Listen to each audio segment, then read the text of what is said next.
प्राचीन यूरोप रे लोक मैंने शौचालय टॉयलेट पेपर व्यवहार करुनथिले कि निज पक्ष धोउ नथिले। तांको पाखरे या पई थिला एक महिला स्पंज जहाँ समस्त द्वारा साधारण भाव में व्यवहृत हुए।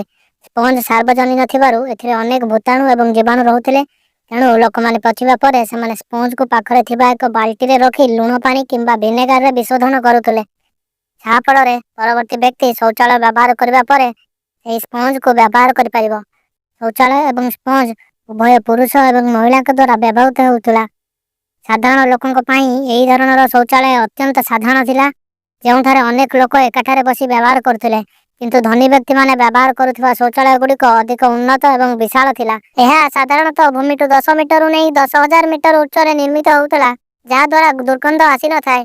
एगुड़िक घरर बाहर पार्श्व थिबा एक गभीर गर्त उपरे रखा जाउतला, जेउठारे मल संग्रह हुए। जेतेबेले एही गर्त पूर्ण होउतला एक निर्धारित दल याकु सफा करुथिले। तथापि एही व्यवस्था रे एक गभीर त्रुटि थिला। थरे जणे योद्धा गुप्त भावे शौचालय गर्त माध्यम चढ़ी एक वर्षा सहायता राजा आक्रमण करथिले।